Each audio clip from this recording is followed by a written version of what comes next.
This is Aaron with MMA UK, and I'm joined today by Chad the Monster Anheliger of Champions Creed Martial Arts. Chad returns to the cage in the familiar surroundings of Edmonton when the UFC returns to Canada on November 2nd for UFC Fight Night Moreno versus Albazi. I appreciate you taking the time out of your day to speak with me today, Chad. Yeah, man, I'm always excited to talk about the fight. I'm feeling really motivated. Incredible, man. I mean, you're fastly approaching your next outing under the UFC banner now, bro. I mean, I trust your preparations and be going well in camp. Yeah, everything's on track. This is my 21st pro fight. I've done it a lot. I know what I need to do to be ready to perform, and so far so good, man. Everything's on track. You definitely had an incredible journey, and what a momentous occasion it is for your return. Not only kicking off your new four-fight contract with the UFC, but to do it in your own backyard must be an incredible feeling for yourself. Yeah, the motivation is higher than ever. On two fronts. One, just getting re-signed was really important to me. Really validates what I've been doing. When you get into the UFC, obviously it's difficult, but they get a very raw look at you. They know the offers they make and what you say. They know how often you fight. They've seen your fights. They've seen you. The professional side of you. If you're getting your medicals done, they really get a really good look at you through that first contract. And that's why I feel it's really good that they wanted me back to re-sign me. Plus, at the same time, I get a big fight just a couple hours up the road from me, and it's been a long time since I fought locally, so I'm going to have a ton of people in there cheering for me. Those two things combined, man, and I'm really looking forward to it. Yeah, definitely. I mean, some fighters on the roster wait years and years before they can fight in their own backyard. I mean, for you to do it so short into your UFC journey must be incredible. Yeah, I feel like I've earned it. I've gone into enemy territory and did my time and fought in the apex and did what I had to do in order to get an opportunity to fight in front of a big crowd again and my hometown crowd. So yeah, I mean, there was no way they were coming back to Alberta, Canada, and not bringing me. Yeah, no doubt about it.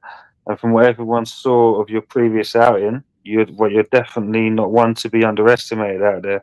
With that unanimous decision victory back in March, I mean, as the importance of that fight was, in fact, for your contract extension, I believe. I mean, what was going through your mind when your name was announced as a victor? At that point, I already knew that I put on the performance that I needed to and that I was capable of. I hadn't really shown my best skills yet in the UFC. I still don't think I have, but that fight was a really great, opportunity for me to really kind of show out a bit and put on a great performance, which I did. So I was confident. I knew I was going to get my hand raised, and with that, I was fairly confident I was going to get re-signed too. So, there was a lot of pressure for the fight. Obviously, it's a fight like anything, so it's tough. My opponent wants to win too, but when I had everything kind of leveraged on it, it makes me just dig down deep and perform my best. So yeah, I was not surprised that I went in there and took care of business, but a lot of people were. Yeah, I was watching that fight that night as well. I mean, I had you throughout all three rounds, and I mean, I saw it in your face. You knew exactly what Bruce was going to say there. Yeah, some fights are really back and forth, but I was in control of that fight from start to finish. I felt really confident. The only thing I would kind of critique myself in retrospect is I maybe could have pushed harder to get him out of there. I did injure my hand fairly significantly, so I did what I had to do. The pressure was on. I wanted to make sure I got an impressive win. But yeah, with that weight off my shoulders, it lets me fight a little bit freer. So this upcoming fight with Cody, yeah, I'm looking for finishes. Yeah, I mean, speaking about after your previous fight, I mean, you mentioned you came out a little bit banged up injury wise. I mean, I bet you're even more hyped now after that injury. I mean, as a long awaited return, it is, and it has been quite a while since we saw you out there. I mean, it must be great to get back out there after such a prolonged time out. Yeah, fighting is what I like to do. Fighting is what I want to do. I get a lot of motivation from it. That's what my whole life is built around right now. Even with the injuries, though, it was still things I could still train with, just not at full capacity. And I didn't really want to take a fight until I was healed. So I like my time in between fights because I'm just working on my skills, you know, the individual parts of MMA and get my jujitsu better, my boxing better, Mm. just do lots of stuff to stay fresh. So yeah, whenever even when I'm injured and I'm on the sidelines, I'm always getting better. That's been one of my key ingredients to success my whole career. Yeah, I mean, it's great to see. I mean, I've been doing a bit of research on you as well. I mean, you keep a close eye on the regional circuit as well. I mean, that seems to be very important to you. Yeah, absolutely. You know, all the guys in our gym that are competing, um, they're helping me get to where I need to be. That they're still my training partners, even though they're not on the big stage yet. Yeah, They're still my teammates, and you know, I really want to support them. I went through it. I spent a long time fighting regionally and putting in my time. A lot of these guys, you know, you can get to the UFC after 5 fights, you know, 6 fights, especially with the jumping off point of Contender Series, and they haven't necessarily put in the years of, you know, shitty bars and casinos and all yeah. the regional stuff you got to do to get there. So I just support my guys when they're going through it because you know, there's a lot of value there. Yeah, I follow those traits very well. I mean, I've been going to regional scenes right across the UK for many, many years. I mean, to see like guys come out from there that I've sat there, I've spoke to. I mean, I've watched their grinding and grafting. I mean, for them to get opportunities. I mean, even on the Dana White's Contender Series at the moment, there's someone from the regional side I've followed for quite some time. It's incredible to like see their journey, and it's always important to like follow grassroots. I completely agree. Yeah, absolutely. And you know, we need support.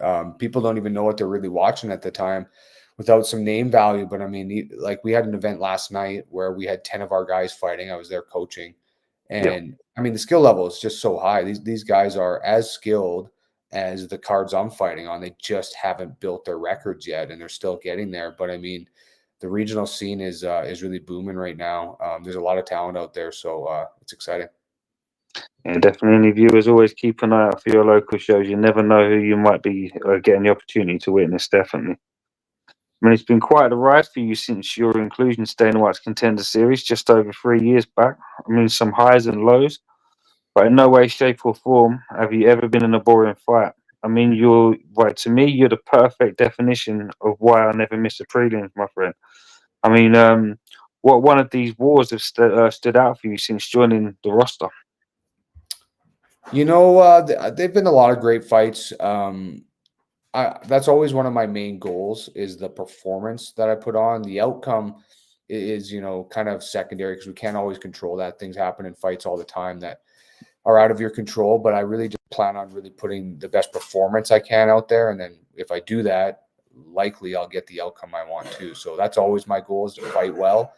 You know, I had a couple good fights. You know, I fought Alatang in Vegas Mm, and broke my nose real bad. Like, you know, a minute and a half into the first round. The pain and the swelling in my face and the ringing in the head was something I never really had to overcome before, but I yeah, did, and I actually think I won the second half of that fight too. I mean, all credit to him; he won the fight for sure.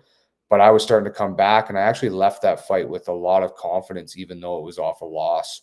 mm. Yeah, I mean, that's kind of a funny way to think about it, but yeah, I really got pushed into an area I hadn't been before.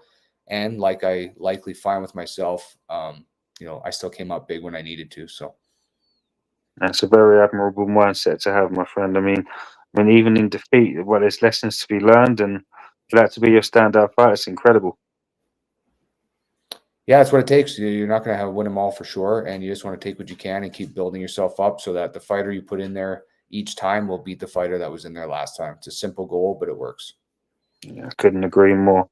And the UFC's trip to what Canada has been highly anticipated since their previous trip.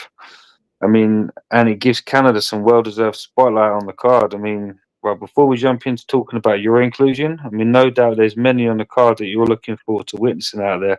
Could you possibly give us a few names on your list? Actually, it's a really kind of a cool card because I think all of the Canadian 135ers are on it. And it's the most we've really ever had, especially now that Charles Jourdain has dropped down to 135. So um, Zahabi is on there. One of the new kids out east, Siri. I won't say his name right, probably Sydney Siri or something like that. Mm, Um, and then Jourdain and myself. So 4 Canadian 135ers on the card, I think, is a pretty cool thing that, you know, I'm sure that's never happened before. So yeah, it's exciting to have a bunch of you know, similar, like-minded, like-sized people out there, and hopefully, you know, if all things go well, gives the Canadians a boost in our weight division. You know, like, I really think we can make a statement on the Canadians at 135 with the 4 of us going out there and putting on great performances. So that's kind of the camaraderie we have nationally, even though I don't really know these guys that well, but I'm hoping they feel the same way, that we can boost Canadians at 135.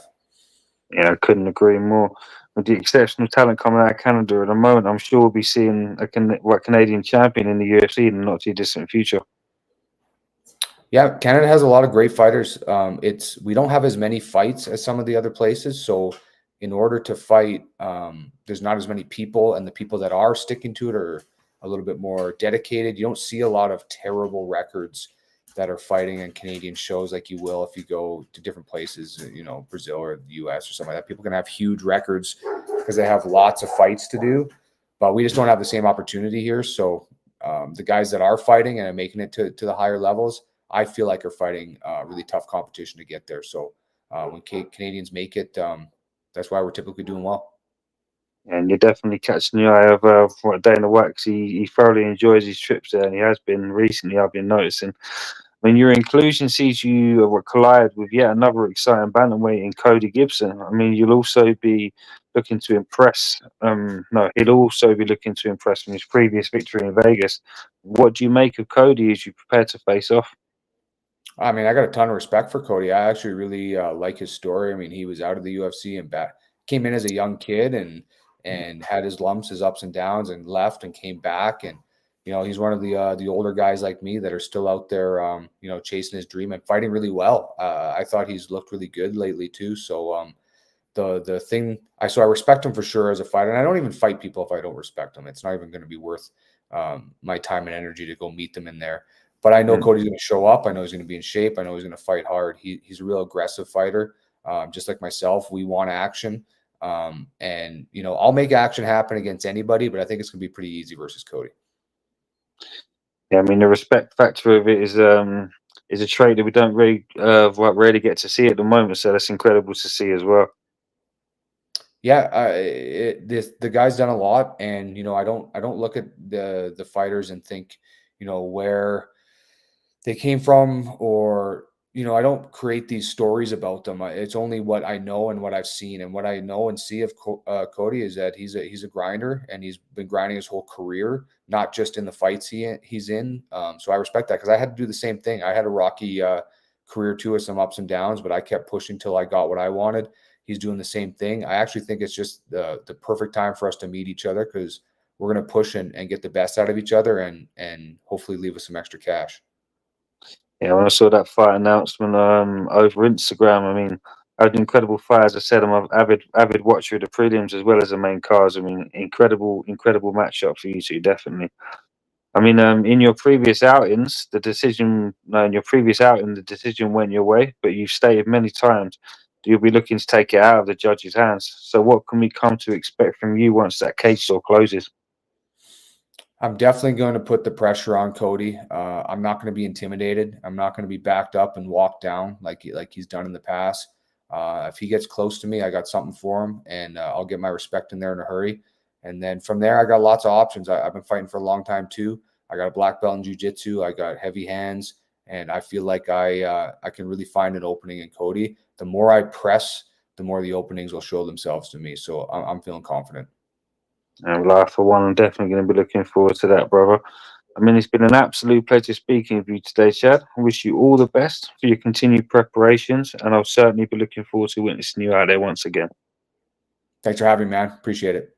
Anytime. But before you go, last but not least, do you have a message for the fans that will be in attendance and anybody you'd like to give a shout out to? Yeah, it's really about my team, Champions Creed. They've been my team, you know, pushing me to the highest limits that I can reach, and I'm really going to represent for them. I really feel like I got the team on my back. I want to go out there and really show what we do works on the world stage. And yeah, I'm really excited to get it on with Cody. He's super tough, and for sure, doing it in front of my fans, I'm going to have a motivation I never had before. So who knows? It might see something new for me in there too. Incredible message. You enjoy the rest of your day, and it's, again, absolute pleasure speaking with you. Have a good one. You too. Take care, buddy.